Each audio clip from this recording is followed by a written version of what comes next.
Então, olha, quando eu compartilhar aqui, vai aparecer um quadro branco, olha só. E é isso que eu vou utilizar durante a aula, tá? Quadro branco, a minha foto, esse tipo de coisa. Aí qualquer coisa vocês já mandam no chat. Deixa eu ver que agora que eu compartilhei o quadro branco, o chat sumiu. Peraí.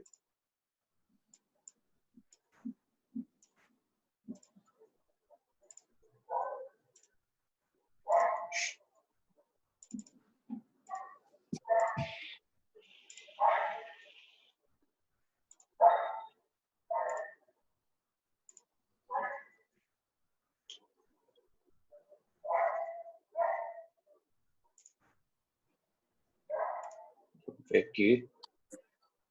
Agora eu tô aprendendo a mexer nisso aqui, gente. Então vamos com calma.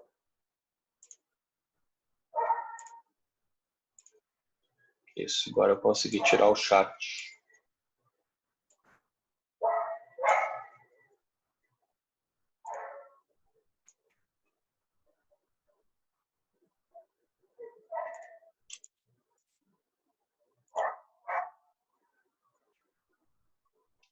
Beleza, vamos começar aqui.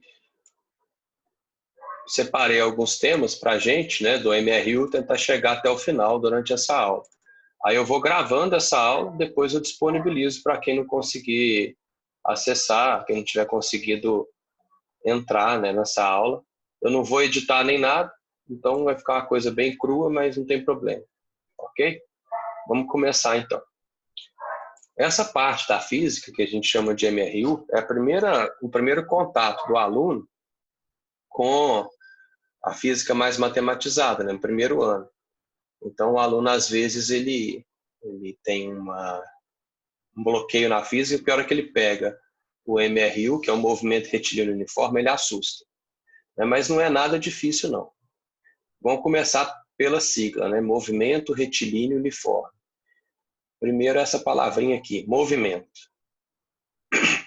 Um corpo em movimento, ele tem que necessariamente ser um cara que muda de posição em relação ao tempo. Então, posição já é outro termo, né? Movimento significa, então, mudar de posição. A partir do momento que você olha para um objeto e esse objeto está num lugar, aí você espera o tempo passar e o objeto não está mais naquele lugar, ele mudou de posição em relação a você. Então, você pode falar que esse cara está em movimento em relação a você.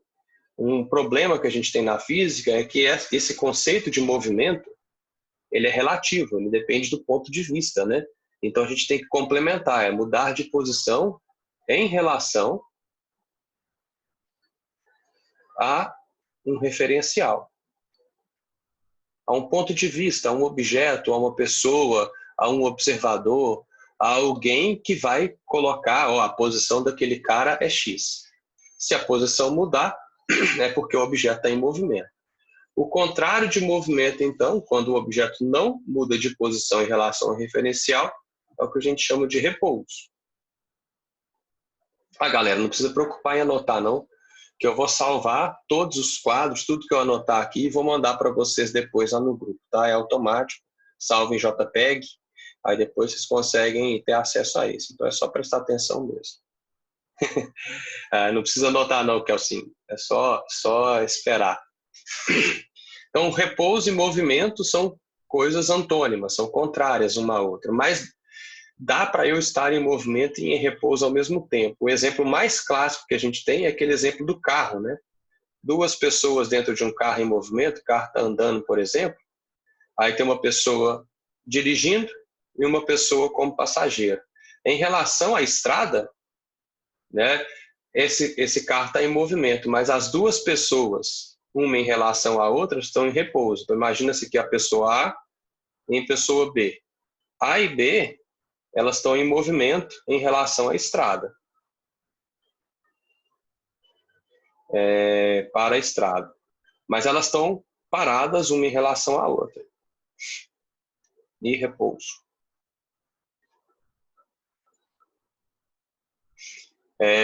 O exemplo também que a gente pode dar, sei lá, é o exemplo do ônibus, né? Que quando todo mundo que está dentro do ônibus está parado em relação um ao outro, mas o ônibus está em movimento em relação à rua, em relação a uma pessoa que está parada no ponto. Se o motorista dá uma freada brusca, quem está em pé entra em movimento em relação a quem está sentado. Então, o que a gente pode afirmar é que não existe nem o repouso absoluto, nem o movimento absoluto. Eu sempre posso achar um local no qual eu estou em repouso e sempre posso achar um local no qual eu estou em movimento. Tá? Então, isso depende do referencial, depende do ponto de vista. É tranquilo. Tá? Então, não tem muito segredo nessa parte, não. Todo corpo que está em movimento, ele possui o que a gente chama de trajetória. Então, se você pensar, né, numa pessoa que está correndo, por exemplo, a trajetória dela vai depender de quem está observando. Então, imagina uma pessoa aqui correndo, né, desenho pra caralho lá, e uma pessoa aqui sentada observando ela correr. A velocidade, ela está em repouso, né? Essa pessoa aqui, ela vai ter uma trajetória em relação à primeira. A trajetória é o caminho que ela percorre. Se essa pessoa observa, ela observa uma trajetória. Da mesma forma que se essa pessoa que está em movimento com uma certa velocidade olha para a pessoa que está parada, sentada no chão, ela vai também perceber que a pessoa parada está em movimento. Então, na física, a gente pode imaginar que a pessoa está correndo em relação a quem está parado, sentado aqui no chão, ou essa pessoa que está parada, que está em movimento, ela pode pensar que está parada, olhando para a pessoa parada no chão, e fingir que essa pessoa parada está em movimento em relação a ela. Funciona dessa forma na física clássica. Tá? Mas a trajetória, ela depende também de quem está observando. O exemplo mais clássico de todos é aquele exemplo do avião, né? Deixa eu tentar desenhar um avião aqui. Ó. Imagina um avião que está atacando uma caixa de suprimentos aqui, para uma pessoa que está no chão. Olha só, vamos pegar aqui esse exemplo do avião, que é o assim, que você vai entender. Imagina que tem um avião andando aqui para a direita, com uma certa velocidade para a direita, e tem uma pessoa aqui esperando essa ajuda humanitária ali, essa caixa. Quando o avião soltar essa caixa, quem está aqui no chão vai perceber essa caixa fazendo um movimento parabólico. Opa, o que é isso que eu fiz?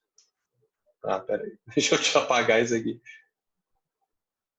Ela vai perceber um movimento parabólico. Mas quem está dentro do avião vai perceber um movimento vertical para essa caixa. Então, quem está dentro do avião vai achar que essa caixa fez um movimento vertical para baixo, quando ela estiver aqui no chão, do lado da pessoa que recebeu essa ajuda. Então, pensa só, quem está dentro do avião pode imaginar que o avião está parado e que a pessoa lá no chão está se movendo em relação a ele. Ou quem está parado aqui no chão, está parado, está olhando para o avião e está percebendo o avião vindo em sua direção. Essa relação de movimento e repouso depende de onde você está observando. Na física clássica, tá? Então, o avião, vamos supor que o avião está andando a 100 km por hora. Ele pode pensar, na hora de fazer um exercício e tal, você pode pensar que o avião está parado e que a pessoa está andando a 100 km por hora para a esquerda. Entendeu?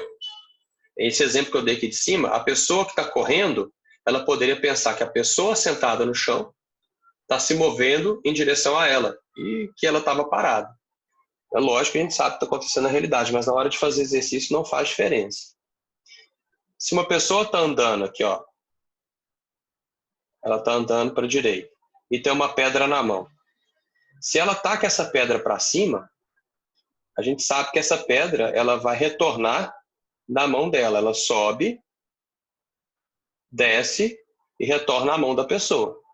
Agora, imagina que tem outra pessoa aqui observando esse movimento. O que ela vai ver não é esse movimento de subida e descida. O que ela vai ver é uma trajetória que, ao mesmo tempo que a pedra sobe e desce, né, ela também anda para frente junto com a pessoa que jogou ela para cima. Então, a trajetória que quem está em movimento observa é essa trajetória vertical. Mas quem está em repouso observa outra trajetória, que é simplesmente o caminho percorrido pelo móvel. Então, a trajetória também é relativa.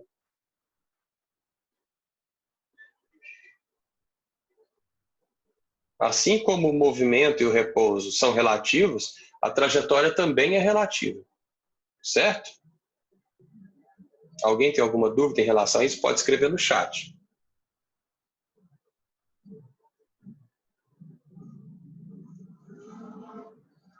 Ó. Então, se o corpo está em movimento, ele possui uma certa trajetória. E a gente pode determinar, então, a partir dessa trajetória, por exemplo, a distância percorrida por um corpo. Né? Se eu saio, por exemplo, de Divinópolis e vou em direção a Belo Horizonte,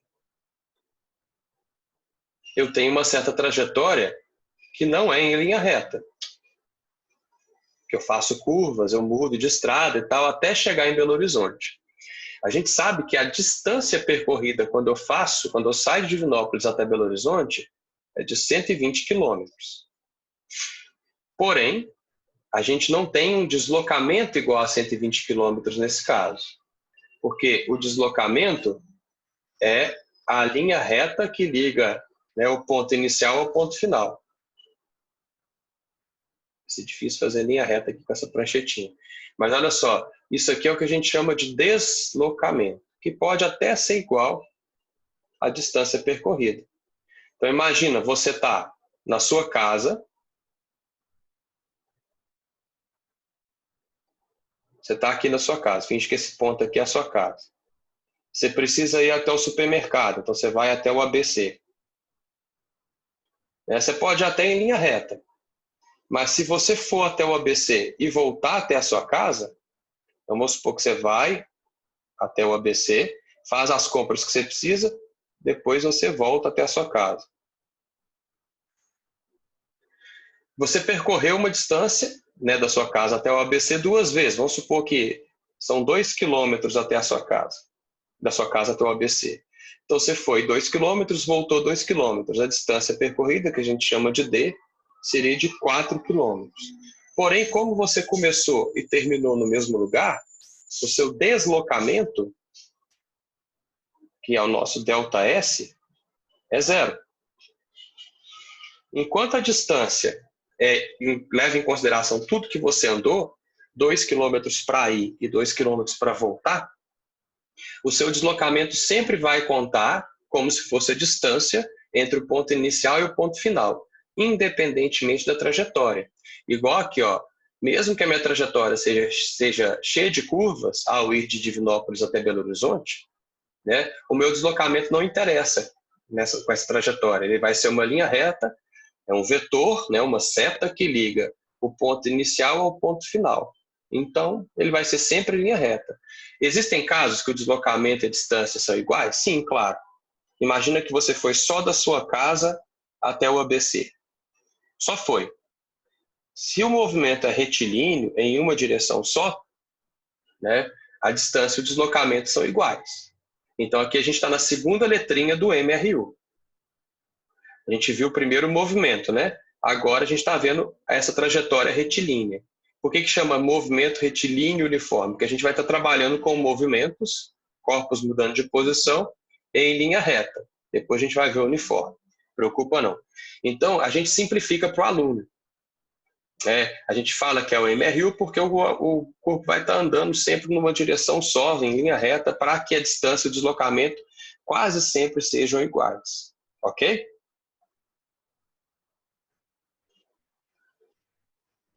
Dúvidas? Digita aí se tiverem dúvidas.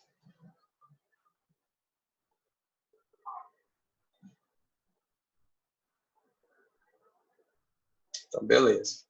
Aí a gente vai agora para a terceira letrinha, né? MRU. Esse uniforme aqui,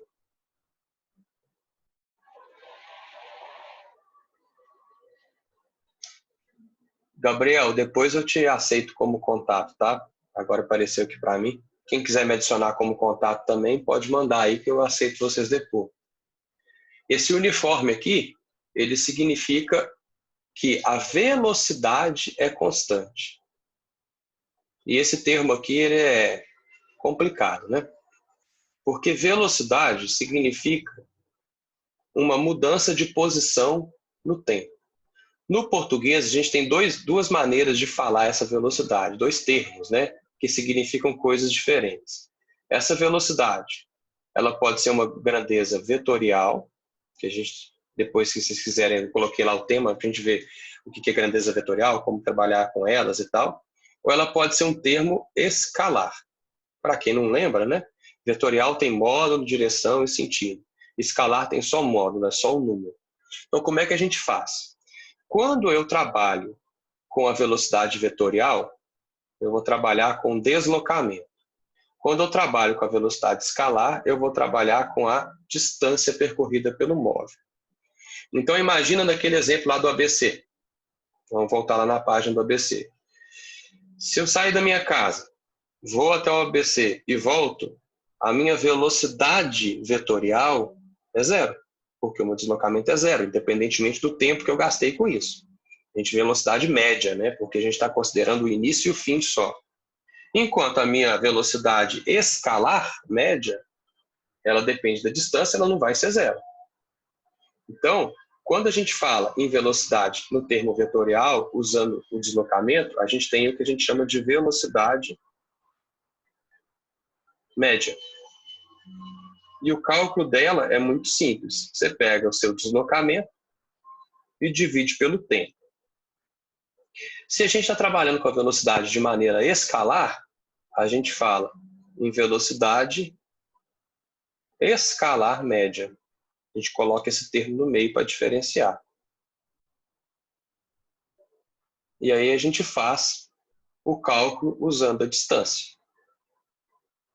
Se a gente estiver trabalhando com movimento retilíneo uniforme, né, aquele movimento em que um carro vai, uma pessoa vai sempre numa única direção, né, uma trajetória retilínea, distância e deslocamento vão ser quase sempre iguais, a não ser que o cara volte, né? Se ele só vai numa direção, uma trajetória retilínea, distância e deslocamento são sempre iguais. Se ele está numa posição inicial, que a gente chama de S0, e vai até uma posição final, que a gente chama de S, se ele só vai numa direção, numa trajetória retilínea, distância e deslocamento vão ser iguais. Agora, se ele faz curva, se ele volta, se ele muda a velocidade dele de alguma forma, nós vamos ter problema aqui nesse cálculo, porque a distância e deslocamento não vão ser iguais, e o exercício provável que vai te pedir isso, ele vai ter que definir se ele quer velocidade média ou velocidade escalar média. Né, o português ele tem esse termo grande, né, velocidade média e velocidade escalar média, e alguns livros didáticos chamam essa velocidade média de velocidade média mesmo, tá? Só velocidade média, enquanto em vez deles falarem velocidade escalar média todas, sim, eles chamam de rapidez. Aparece em alguns livros, tá? Mas é mais comum o termo grandão.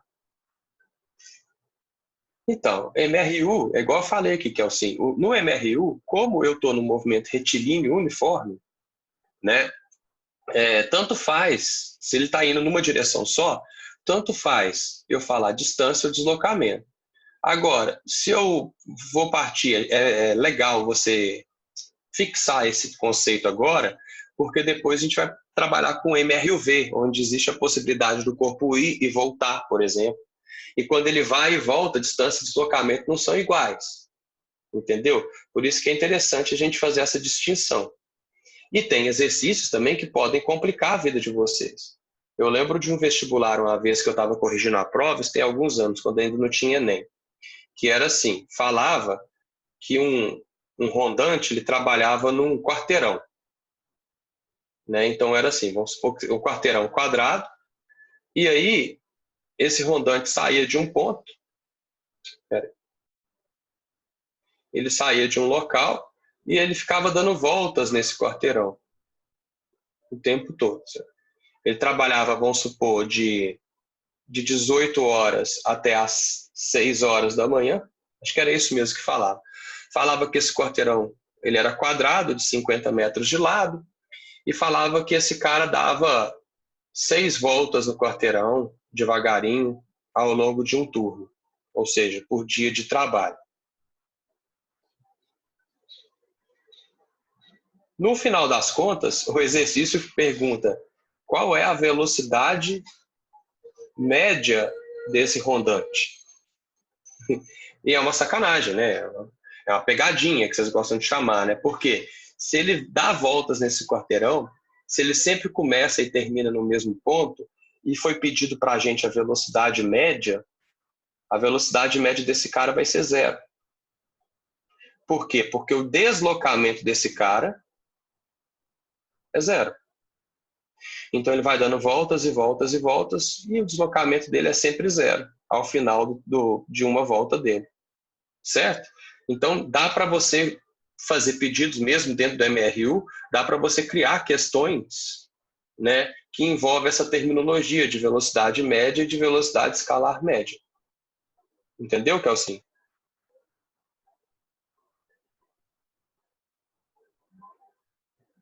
Tranquilo, mas pode perguntar, gente. Tem que perguntar mesmo. Bom, dentro dessa terminologia de velocidade média e velocidade escalar média, né, a gente pode pensar no que a gente chama de função horária, a equação horária do movimento. Pode chamar de função ou de equação, tanto faz. Tá? Isso aqui descreve o MRU para a gente. Então, vamos supor que você está, né, numa pista de Cooper, você está correndo aqui, ó. Aí você está correndo, você está na posição 100, né? Toda pista de Cooper tem uma marcação para você saber se você está indo bem ou mal. Ali 100, aqui 200, aqui 300. E você está se movimentando com uma certa velocidade. Vamos supor que você está de boa, está correndo lá a 8 metros por segundo. Certo? Quer dizer o quê? Quer dizer que a cada segundo que passa, você percorre 8 metros. Não tem segredo nenhum nisso, né? Então, vamos fazer... deixa eu ver que a Bárbara fez uma pergunta. Não, Bárbara, isso só vai ser verdade. A Bárbara perguntou assim, não sei se vocês estão com o chat aberto, sempre que sai e chega em lugares diferentes, que não seja de onde saiu, o deslocamento é igual à distância? Não, Bárbara, só se a trajetória for retilínea. Se for em linha reta, sim. Mas imagina um movimento circular, por exemplo. Né? Mesmo que eu não chegue no mesmo lugar, né, a trajetória vai ser uma coisa e o deslocamento vai ser outra. Entendeu, Bárbara? A Isa está perguntando aqui, Túlio, no caso do vigia, ele retornou o mesmo caminho ou foi contínuo?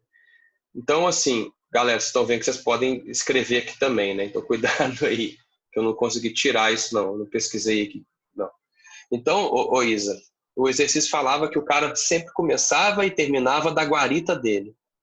Tá? Então, a guarita dele era um ponto fixo, que era a posição inicial e a posição final do cara. Tá? Então, imagina aqui, ó, que isso aqui é a guarita dele. Esse ponto aqui é onde ele faz a vigia dele. Então, ele dá 6 voltas no quarteirão, para na guarita dele. E assim vai fazendo isso. Vinícius, eu não sei se o Enem tem chance de ser cancelado por conta do coronavírus, tá? E, assim, acho que não. Tomara que não, tá? Talvez adiado e tal, mas cancelado não. Então, vamos voltar aqui na função horária. Então, você está correndo, né, 100 metros, 8 metros por segundo, você está na posição 100 metros. O que isso significa? A gente vai chamar esse ponto de posição inicial, tá? S0 significa posição inicial. Isso, Letícia. Letícia perguntou assim, distância leva em consideração a trajetória e o deslocamento só a posição inicial e final. Exatamente isso. Tá? Então, aqui, ó. Se eu fizer uma tabelinha, vamos fazer uma tabelinha aqui de posição em metros em função do tempo, em segundos. Na posição inicial, ou seja, no t igual a 0, esse cara está no 100. Se eu esperar um segundo passar, como ele anda a 8 metros por segundo, ele vai estar na posição 108. Depois de 2 segundos, ele vai estar na posição 116. Depois de 3 segundos, ele vai estar na posição 124. É isso que significa 8 metros por segundo. A gente está trabalhando com movimento retilíneo uniforme, a velocidade não muda. Então, a cada segundo que passa, ele vai mudando a posição dele de 8 em 8. Se a gente fizer aqui um gráfico, vocês odeiam gráfico, né? Mas imagina que você faz aqui um gráfico.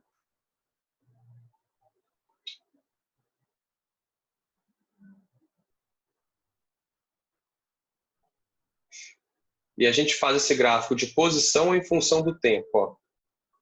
S em função do T.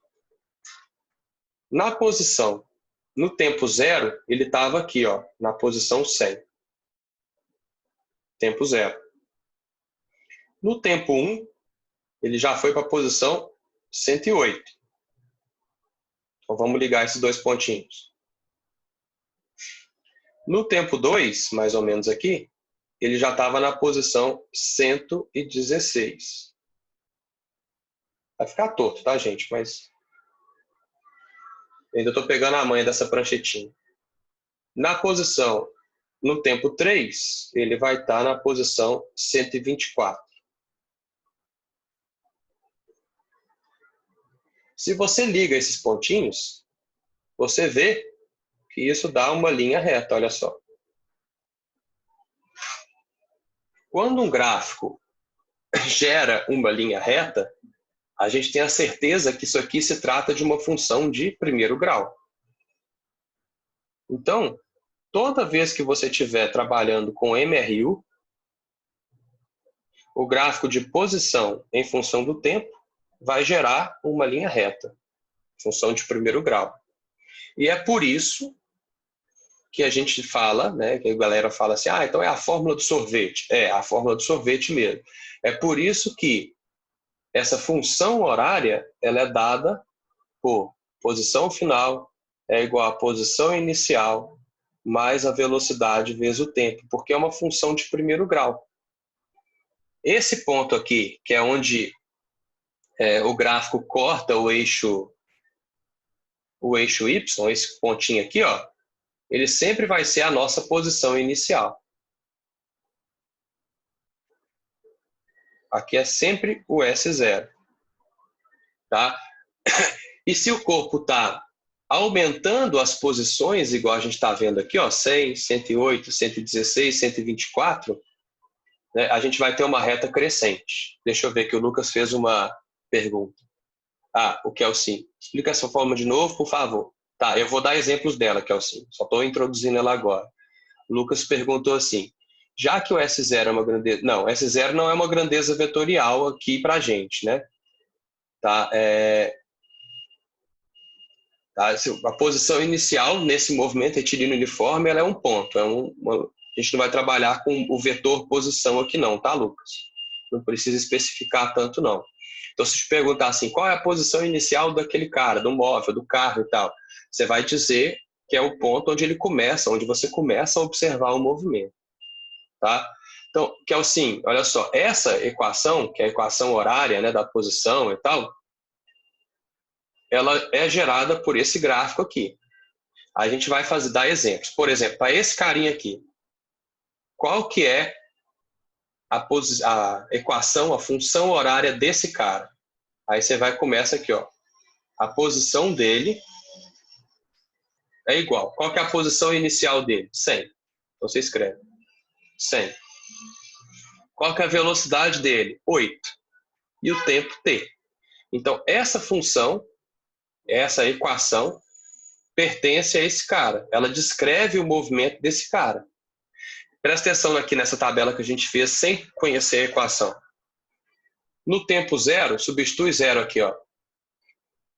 Fica 8 vezes zero. A posição é igual a 100.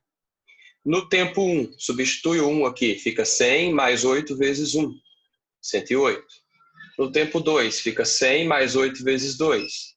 116. Porque 8 vezes 2 é 16, mais 100, 116. E assim por diante. Então, toda vez que você tiver um corpo se movimentando, você pode construir essa função horária para ele. Eu vou dar outro exemplo aqui, ó.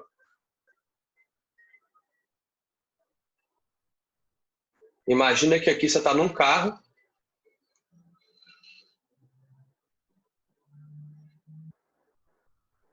carrão lá, ó.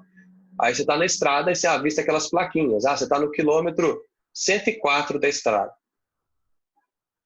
Essas plaquinhas elas aparecem mais ou menos de 2 em 2 quilômetros. Então, 106, 108 e assim por diante. Acho que foi você aí que diminuiu. O quadro está do mesmo tamanho. Conseguiu voltar? Ah, então aqui, ó. Esse carro, vamos supor que ele está se movendo a 20 metros por segundo. E você quer escrever a função horária dele para resolver exercícios, para fazer alguma coisa. A gente tem uma... Ah, beleza. Aí, ó, galera.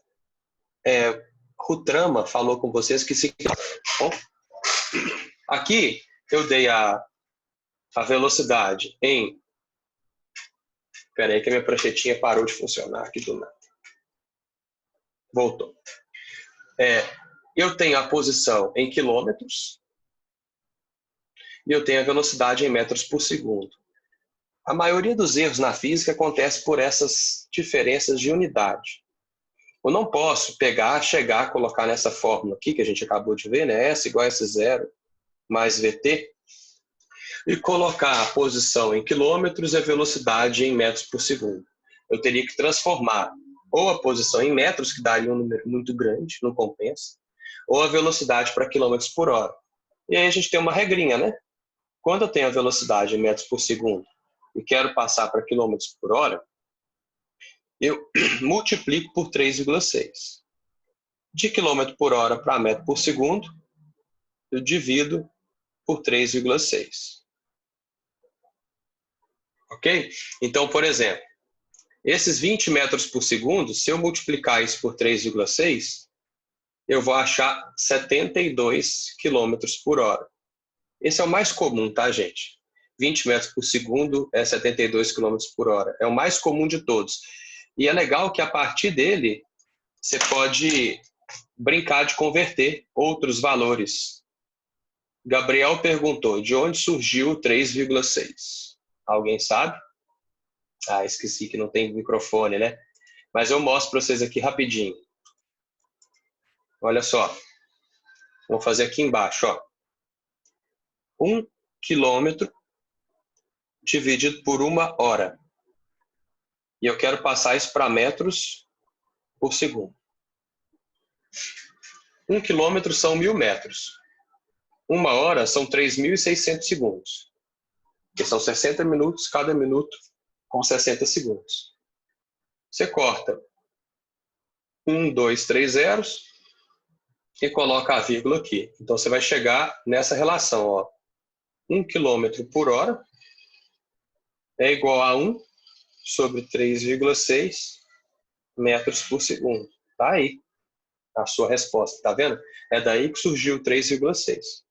Beleza, Gabriel? O que a gente pode fazer para não ter que ficar fazendo conta o tempo todo? Se eu lembro que 20 metros por segundo é igual a 72 quilômetros por hora, eu posso dividir esse lado aqui por 2, por exemplo, 10 metros por segundo, eu vou dividir esse lado por 2, dá 36 quilômetros por hora. Se eu dividir por 2 de novo, 5 metros por segundo equivale a 18 quilômetros por hora. Se eu multiplicar por 2, 40 metros por segundo é igual a 144 quilômetros por hora. E assim eu posso ficar brincando, é só multiplicar um lado e o outro pelo mesmo valor. Por exemplo, se eu pegar esse 10 aqui e multiplicar por 3, eu vou ter que 30 metros por segundo é igual a 36 vezes 3, 108 quilômetros por hora. E assim por diante. É proporcional. É proporcional, diretamente proporcional. Facilita bastante nossa vida, né? Tranquilo? Então, olha só. Agora eu posso escrever a equação horária. Em vez de trabalhar com 20 metros por segundo, eu trabalho com 72 quilômetros por hora. Aí eu escrevo a equação horária desse cara. a posição inicial dele é 104, mais 72 vezes t. Nesse caso, a posição está em horas e o tempo, a posição está em quilômetros e o tempo está em horas. E isso o exercício tem que falar para a gente. Tá? Se está em metros por segundo, se está em horas e tal. Beleza? Agora, eu só dei exemplos em que a velocidade faz a posição aumentar, né? Vocês repararam isso até agora? E se eu tiver num corpo em movimento e esse corpo estiver voltando numa estrada, por exemplo? Então, olha só. Imagina que aquele mesmo carro resolve voltar. Finge que é o mesmo carro. Está difícil de desenhar. Seria isso mesmo, movimento retrógrado, João Vitor. Então, aqui, ó. Achei a setinha agora. Ah, beleza. Imagina que ele está voltando, agora ele volta com 30 metros por segundo. Está com pressa, aumentou a velocidade dele. Tá? Ele está voltando. Como que eu sei que ele está voltando? Você olha para as posições. Se aqui for a posição 110, por exemplo, e aqui for a posição 108, se o número estiver diminuindo, você tem a certeza que esse cara está voltando.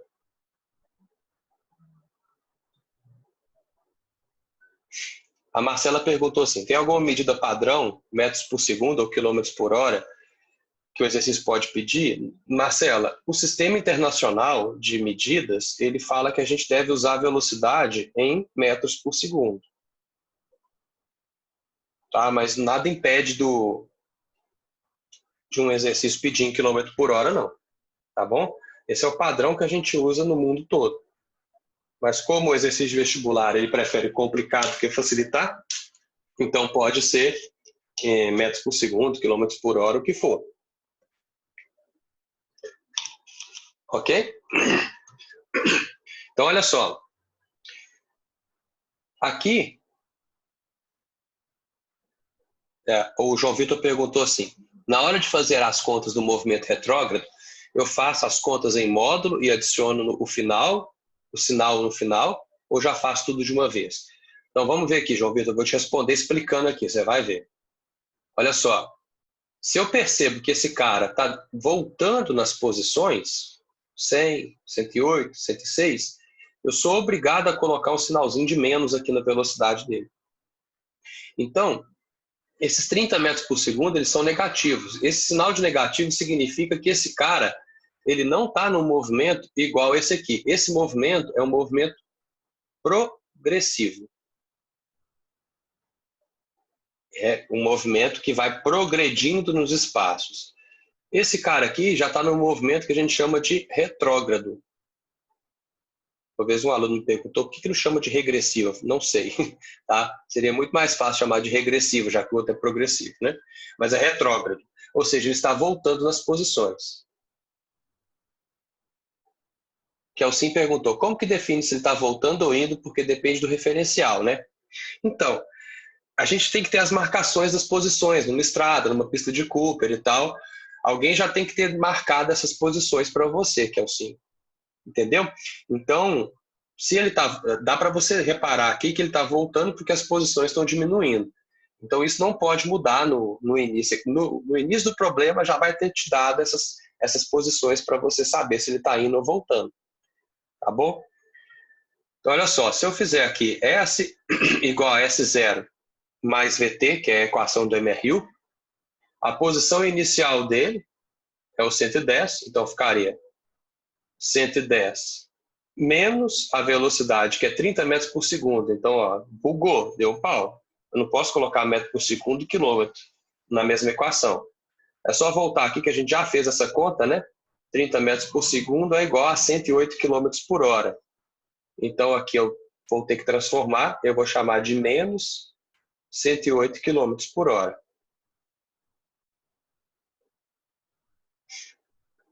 Então, menos 108 vezes t. Essa é a equação horária para esse carrinho. E detalhe, quando eu fiz o gráfico para esse corredor aqui, vocês viram que esse gráfico deu uma inclinação positiva, né? que a gente gosta de chamar na matemática de inclinação positiva. Essa inclinação positiva, ela é característica de um movimento progressivo. Deixa eu ver aqui, tem perguntas. Como que na estradas, as medidas são crescentes da menor cidade para a maior cidade, tipo de BH para São Paulo, isso mesmo. É um referencial de quem já fez aí, já colocou a estrada. Tá? Mas da próxima vez que vocês forem andar de carro na estrada, vocês vão reparar essas medidas lá agora. E vão perceber que ou vai estar aumentando, se estiver aumentando, você está progredindo no movimento, você vai estar no movimento progressivo. Se você estiver diminuindo essas posições, você vai estar no movimento retrógrado. Então, olha só, aqui, essa inclinação positiva é característica básica de um movimento progressivo. Se eu fosse fazer o gráfico para esse movimento aqui que é retrógrado, ele daria um gráfico com inclinação negativa. Tá? Então, se eu faço aqui um gráfico de posição em função do tempo, esse gráfico daria algo assim, ó. Começando de uma posição inicial e indo até um valor. Então, aqui a gente sabe que a posição inicial dele é de 110 quilômetros, né? Aqui nós temos a posição em quilômetro e o tempo em horas. Então, a posição inicial dele, que é onde corta o eixo Y, é os 110 quilômetros, e ele vai estar regredindo nos espaços. Se eu pegar, por exemplo, assim, depois de alguns minutos, né? Ele vai estar na posição 100, por exemplo. Olha só, aqui diminuiu a posição dele com o passar do tempo. Depois ele vai estar numa posição 90 e assim por diante. É por isso que a gente chama isso, chamar de ter duas linhas. É por isso que a gente chama isso de movimento retrógrado, porque ele está diminuindo as posições. Então, movimento progressivo, a gente tem um gráfico com inclinação positiva. Movimento retrógrado, a gente tem um gráfico com inclinação negativa. E não esquecer o sinalzinho aqui, hein? Esse sinal aqui é muito importante, senão você vai errar as questões todas. Então, o sinal de menos indica o movimento retrógrado.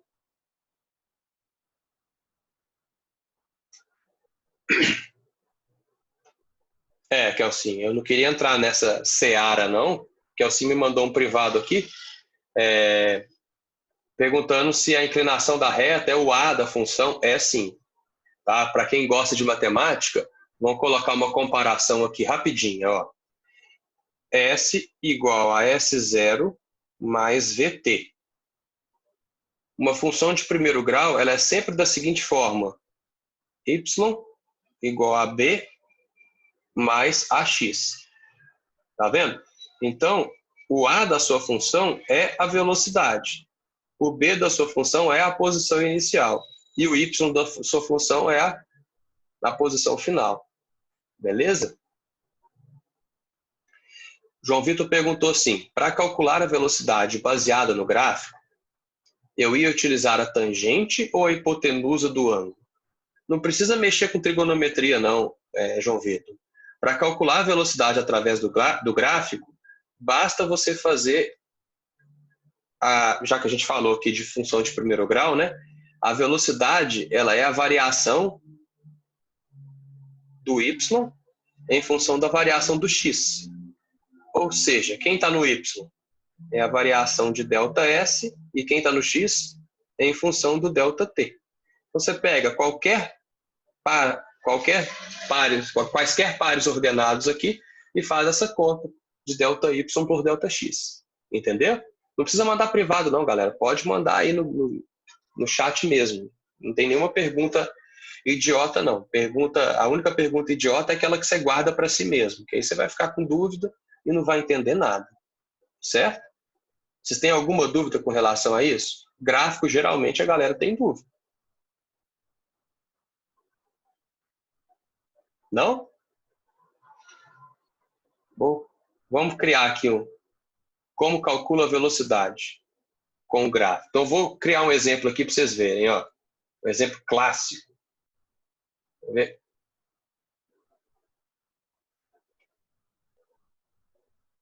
Imagina que você tem um gráfico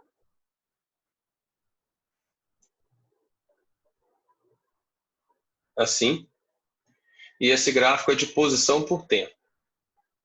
A posição está em quilômetros e o tempo está em horas. E são dois ônibus, tá? Vamos fingir que são dois ônibus. Um ônibus faz isso aqui, ó. E o outro ônibus vai fazer isso aqui, ó.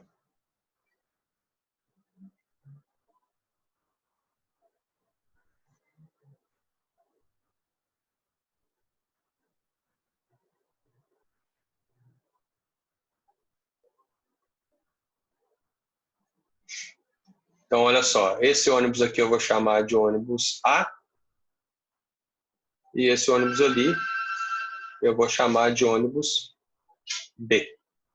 Ok? Então, vamos supor que esse ônibus A, esse ônibus B, ele sai lá de BH. Ou seja, ele sai de uma posição de 120 quilômetros. A Isa perguntou assim, se a velocidade é constante, por que a reta do gráfico está inclinada? Porque esse gráfico não é de velocidade, Isa.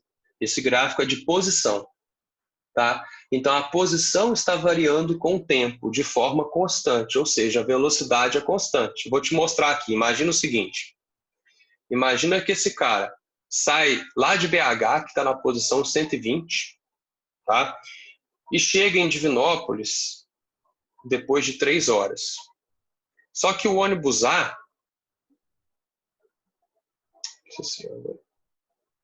Aqui, ó, o ônibus A, ele não vai chegar lá. Nas mesmas 3 horas, ele vai estar na posição, vamos colocar aqui, 80. 80 para ficar mais 81, para ficar mais fácil aí, a divisão. Já já eu mostro para vocês como que fica a velocidade por tempo, tá? Lembra disso aí. Alguém mandou do iPhone, tá sem nome. Então, perguntou como fica se colocar o gráfico velocidade por tempo. A gente vai até fazer desses dois carinhas aqui, a gente faz esse gráfico de velocidade por tempo. Então, olha só. Qual é a velocidade do ônibus A, por exemplo? É a variação da posição dele em função do tempo. A gente está fingindo que são ônibus que estão movendo em linha reta, tá? Então, olha só. Ele saiu da posição 0 e chegou na posição 81. Então, saiu do 0 e foi até 81. Ou seja, se eu pegar aqui, variação é a posição final menos a inicial. Dividido pelo tempo final, menos o tempo inicial. 81 dividido por 3 dá 27 km por hora. Essa é a velocidade média desse ônibus. Não quer dizer que ele foi sempre a 27 e tal. Ele pode ter acelerado, pode ter freado, não interessa o que aconteceu durante o trajeto, mas é a velocidade média dele. Se eu calcular a velocidade média do B, olha só que bacana que sai, ó, com o mesmo processo. ΔS por ΔT. A posição final dele, a posição inicial dele é 120, a posição final dele é 0. Ele saiu de 120 e foi para o 0. Então, posição final menos posição inicial, dividido pelo tempo final menos o tempo inicial. Vai dar negativo, olha que bacana. Menos 120 por 3, que é igual a menos 40 km por hora. Então, olha como é que bate o que eu falei para vocês. Né? Esse movimento aqui é retrógrado, a velocidade deu negativa, a inclinação negativa. Esse movimento aqui é progressivo, então uma velocidade positiva. Tá? Aí, vamos tentar descobrir, por exemplo, quando eles vão se encontrar. Tá vendo que as retas se cruzam aqui nesse ponto? Isso é um certo período de tempo e é uma certa posição. Como que eu descubro esses dois pontos? Basta eu escrever a equação horária desses dois carinhas. Vamos lá. Fórmula do sorvete. S igual a S0 mais VT. Posição final é igual à posição inicial. Vou fazer isso para o A primeiro. Posição inicial do A, 0. Mais a velocidade do A, que a gente calculou, 27.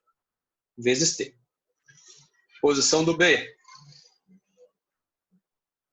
é a posição inicial dele, que é 120, menos 40T. Se eu tenho as duas funções horárias desses carinhas, se eu já conseguir achar essas duas coisinhas aqui, eu consigo dizer quando eles vão se encontrar. Exatamente, Kelsin. É só eu igualar as duas coisas. Porque se eu sei como que a posição do A varia em função do tempo, e sei como que a posição do B varia em função do tempo, eu posso igualar as duas coisas, SA igual a SB, e eu vou descobrir quando as posições dos dois elas vão ser a mesma. Olha só.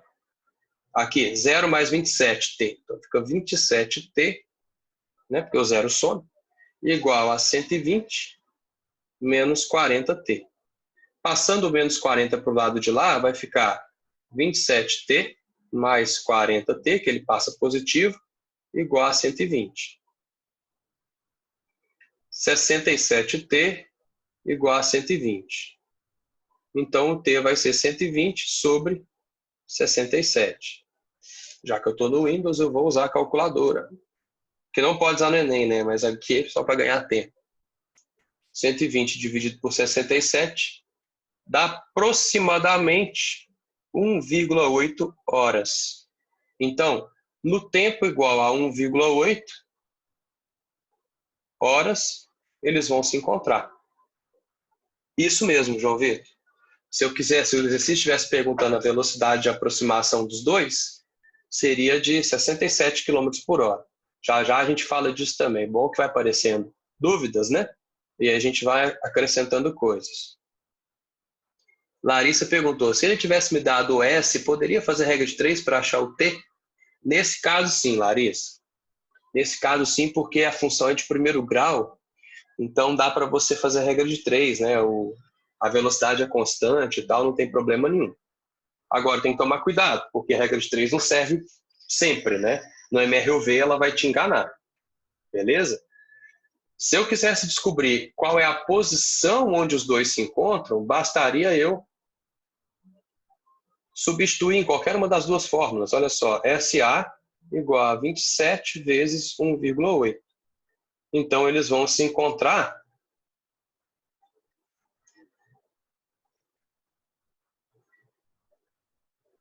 Espera aí que eu fiz errado. 27 vezes 1,8 dá a posição de 48,6 quilômetros. Então, eles se encontrariam na posição aqui, 48,6 quilômetros. Certinho? Agora, vamos responder aquelas dúvidas aqui. Então, aqui seria 48,6 quilômetros. Vamos responder essas duas dúvidas. Primeiro, como que ficaria o gráfico de velocidade por tempo para esses caras? Vamos lá, aqui, ó. Vamos fazer dois gráficos aqui.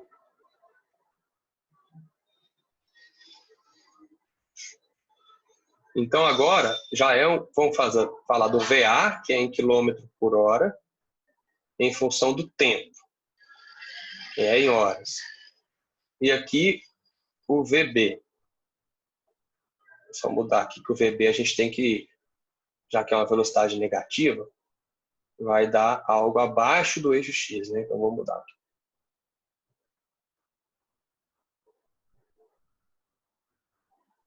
Então, aqui, ó. Aqui seria VB em quilômetro por hora.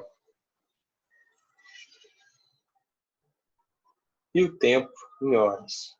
Já que o movimento do ar é uniforme, né, a velocidade dele vai ser constante. A gente vai voltar lá, para conferir. A velocidade do ar a gente calculou aqui 27 km por hora. Então vai ser mais ou menos aqui, ó. É uma retinha constante, né? E eu teria que indicar aqui, ó, 27 km por hora, sempre constante, não aumenta nem diminui.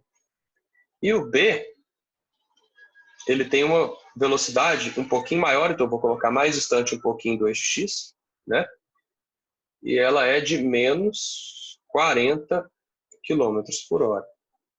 Certo? Então, os gráficos de velocidade por tempo do MRU, eles não têm inclinação. A velocidade, eles indicam, né, que sem inclinação não tem mudança de velocidade.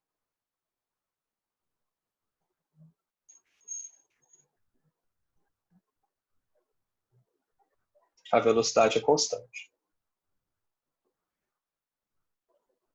Beleza, galera? Olha só, a pergunta aqui das velocidades de aproximação e de afastamento, né? Então, vamos pensar o seguinte. Vou colocar 3 situações aqui.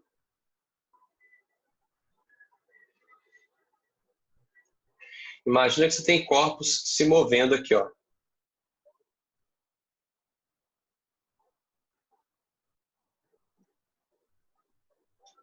Dois corpos se movendo e eles estão se movendo na mesma direção. Tá? Mas um se move mais rápido que o outro. Então, por exemplo, esse cara aqui. Não, peguei o negócio errado, foi mal, gente.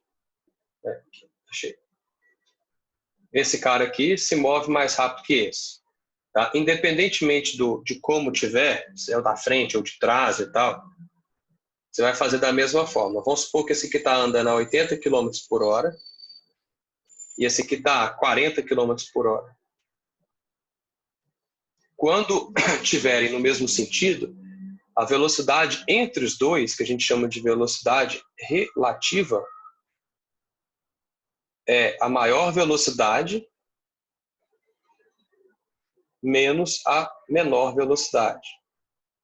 Então, por exemplo, aqui eu tenho 80 e tenho 40. Se eu subtrair os dois, eu vou ter uma velocidade relativa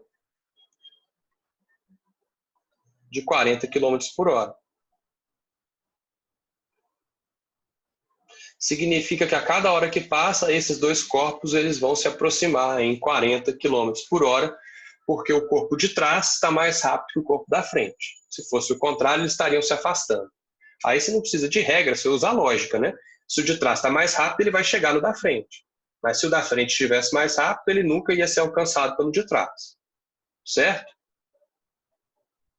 Se eu tivesse uma situação no qual os corpos estariam indo um de encontro ao outro, então vamos lá, aqui, ó. Vou pegar as mesmas velocidades, só para ficar melhor aqui, ó. Só que agora eles estão indo um de encontro ao outro. Então aqui é 80. E aqui seria menos 40, né? Porque ele está voltando. Tá? A sua velocidade relativa é a soma dos módulos. Se esse carinha que a gente chamar de A e esse carinha de B, você pega o módulo de VA mais o módulo de VB. Por quê? Porque a cada hora que passa, esse cara vai andar 80. O A vai andar 80 e o B vai andar 40. Então, eles vão se aproximar de 120 km. Então, você pega o módulo de 80 é 80, somar com o módulo de 40, você vai ter uma velocidade relativa de 120 km por hora. E se esses caras estivessem em velocidade contrária, mas estivessem assim?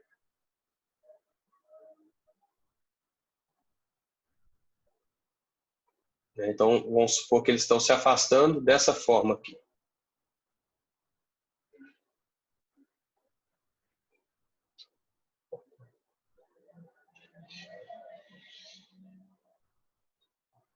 Né, com os mesmos valores. Aqui seria menos 80, porque está para cá, né? Eu coloquei aqui que para a esquerda seria negativo, você pode trocar se quiser, não faz diferença. E aqui eu coloquei que para a direita é positivo. Daria na mesma, né? Então, se eles estão se aproximando ou se afastando, você soma as duas velocidades deles.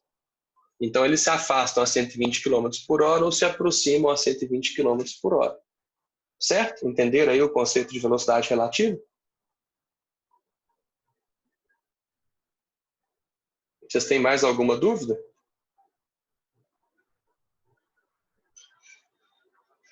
Tranquilo?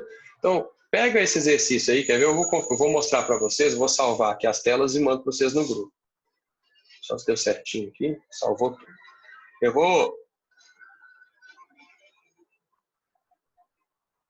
Olha só, eu vou fechar aqui esse quadro e eu vou abrir o PDF para vocês verem o que a gente está trabalhando aqui, ó. Aí eu vou abrir o PDF e vou compartilhar para vocês. Mas quem já tiver com o PDF aí, se os dois tivessem negativos, a Marcela perguntou, e se os dois tivessem negativos? Também era a soma dos módulos? Não. Se os dois tivessem negativos, Marcela, você faria, porque eles estão no mesmo sentido. Aí você pega o maior e subtrai o menor. Tá bom?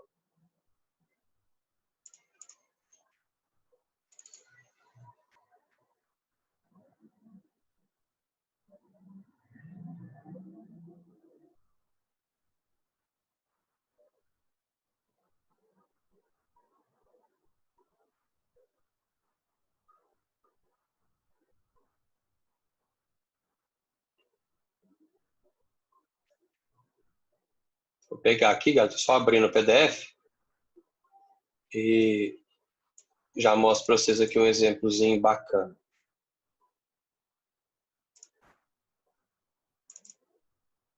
Acredito que está todo mundo conseguindo enxergar aí, né, o PDF. Beleza?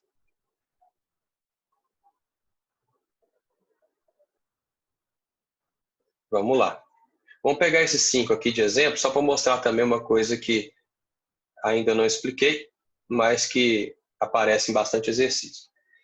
Em grandes shoppings, em grandes aeroportos, deixa eu mudar aqui o negócio. E shoppings, existem esteiras móveis, horizontais para facilitar o deslocamento das pessoas. Considere uma esteira com 48 metros de comprimento e velocidade de 1 metro por segundo.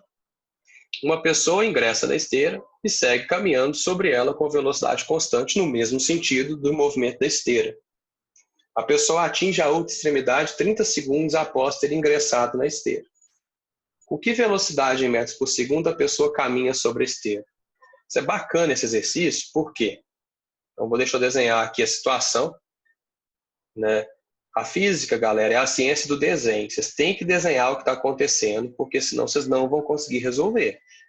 Tem que desenhar mesmo que seja desenhos toscos, né? Igual esse aqui que eu vou fazer, ó, que é uma esteira. Finge que isso aqui é uma esteira.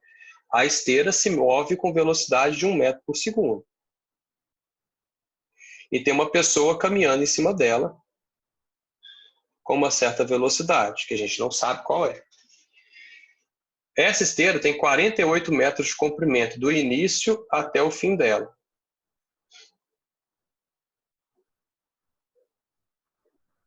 O Daniel. Primeiro, João Vitor Vasconcelos perguntou, e quando tem colisão? Colisão é outra parte da física, João. Tá? Colisão é conservação da quantidade de movimento. O Daniel, o João Vitor já reenviou para a gente o PDF. Tranquilo?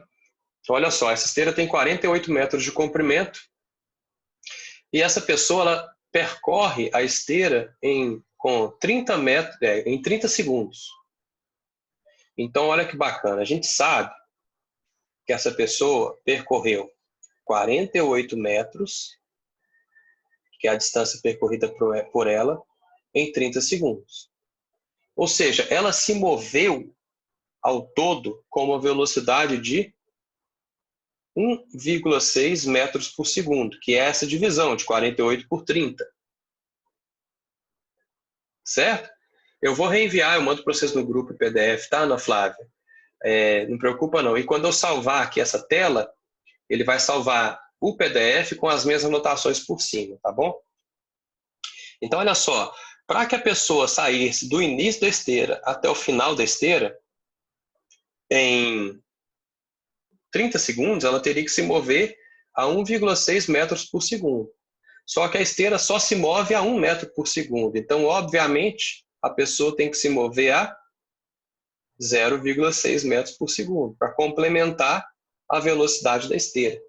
Bacana demais, né? Só com raciocínio, sem decorar a fórmula. A única fórmula que a gente está trabalhando é essa e a do sorvete. A gente consegue resolver esse tipo de questão. Vou passar para outro aqui, tá? Eu salvei já a resolução, não preocupa não, gente. Esse exercício aqui, por exemplo, ó. 6.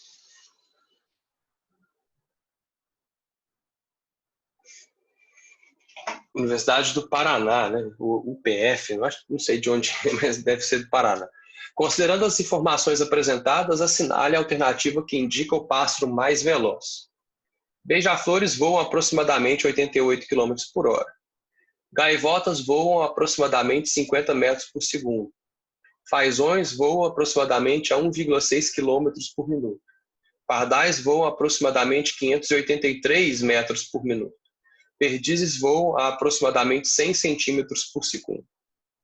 Não tem como eu comparar isso aqui, tá? Todas as unidades aqui estão diferentes umas das outras. Então, o que eu vou fazer? Eu vou converter essas unidades para uma unidade que eu já conheço. Aqui, metros por segundo, a gente sabe que é só multiplicar por 3,6, né? Então, finge que é 5. 5 vezes 3,6 dá 18. Então, isso aqui vai dar 180 km por hora. A gaivota voa bem rápido, né? Tá? Então, já voa mais do que beija-flor. Beija-flor não é. Beleza? Fazões voam aproximadamente 1,6 km por minuto. Ixi, como é que eu faço, hein? 1,6 km por minuto. Como é que eu passo isso para quilômetro por hora? Bom, é só eu dividir por 60, né?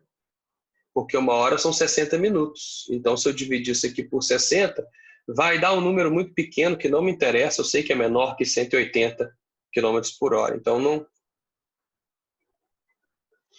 Desculpa, gente. Não é dividir quilômetro por minuto. Vacilei aqui. Quilômetro por minuto, para passar para a hora, eu tenho que multiplicar por 60, né? Porque, só você imaginar, 1,6 km a cada minuto. Ao final de uma hora, eu vou ter andado 60 vezes isso. Certo? Então, é só multiplicar por 60, que também vai dar 96 km por hora, que é menor do que os 180 aqui da gaivota.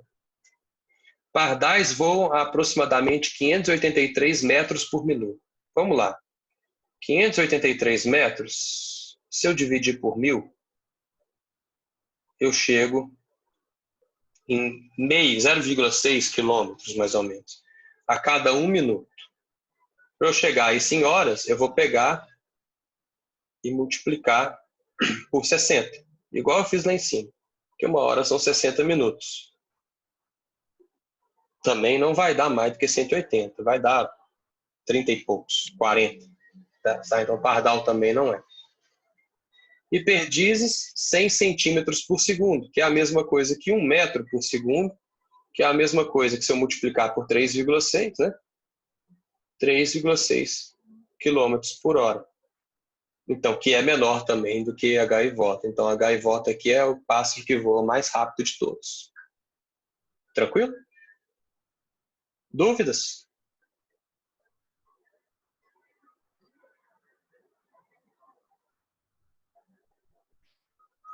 E para fechar, deixa eu pegar um outro aqui.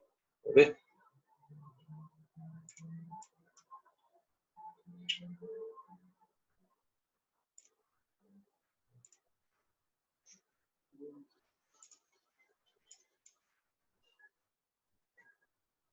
Esse 8 aqui, ó. O 8 é de equação horária, igual a gente viu antes.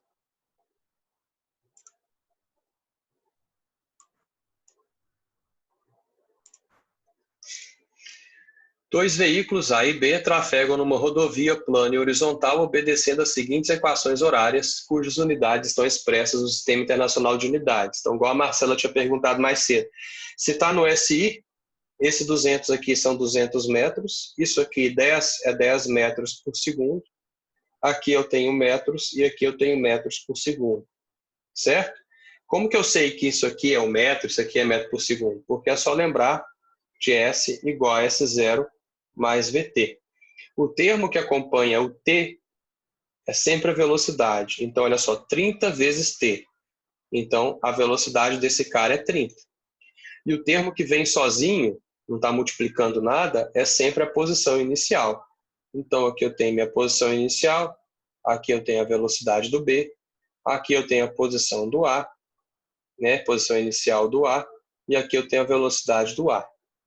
Se eu colocar isso, se eu desenhar isso para visualizar melhor, olha só como é que fica. Ó. Vou colocar aqui em cima.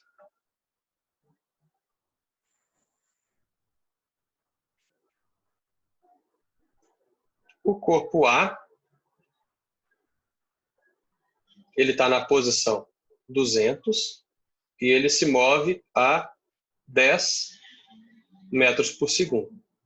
O corpo B está na posição 1000 metros e ele se move a menos 30 metros por segundo.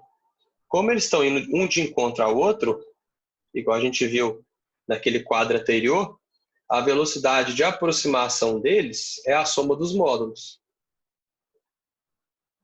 Então, basta eu pegar o módulo de 10 e somar com o módulo de menos 30, que vai dar 40 metros por segundo.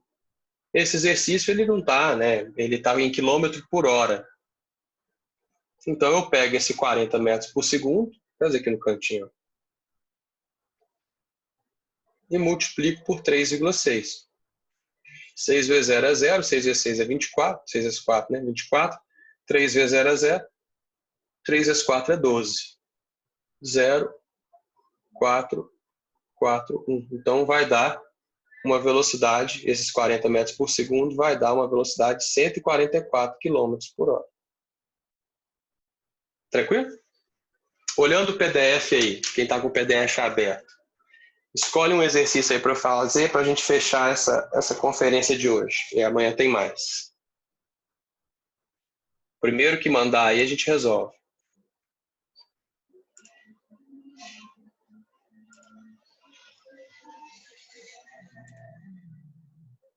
O 7, beleza. Então o Gabriel escolheu o 7.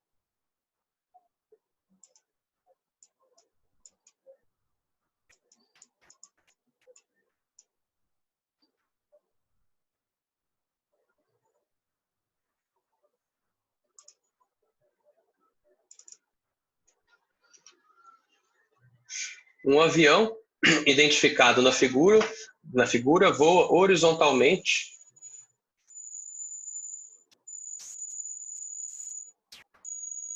Isso, a Isa perguntou, no caso do 8, você sabe que é metros por segundo por causa do sistema internacional? Sim.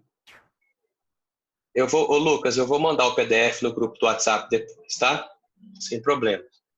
Então aqui, ó, o avião identificado na figura voa horizontalmente da esquerda para a direita. Um indivíduo no solo observa um ponto vermelho na ponta da hélice. Qual figura melhor representa a trajetória de tal ponto em relação ao observador?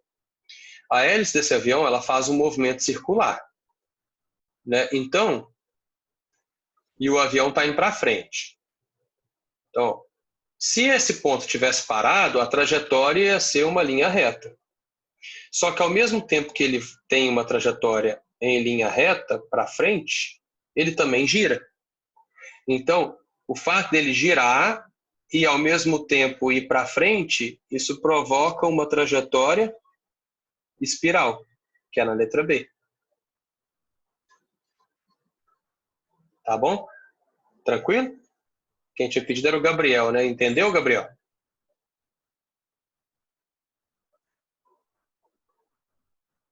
Então, galera, ó, muito obrigado pela presença. Tá? Amanhã a gente vai trabalhar com outro tema. Tá? As lives, as conferências vão ser mais ou menos de 1 hora e pouquinho, para a gente tirar dúvida, para vocês não perderem o ritmo do dia estudo, né? Já que nós estamos todos dentro de casa, não pode sair de maneira alguma, viu, gente? Só sai se estiver pegando fogo. para conter esse coronavírus. A gente vai aproveitando para estudar bastante. Tá bom? Quem está pedindo para fazer a 9, me adiciona no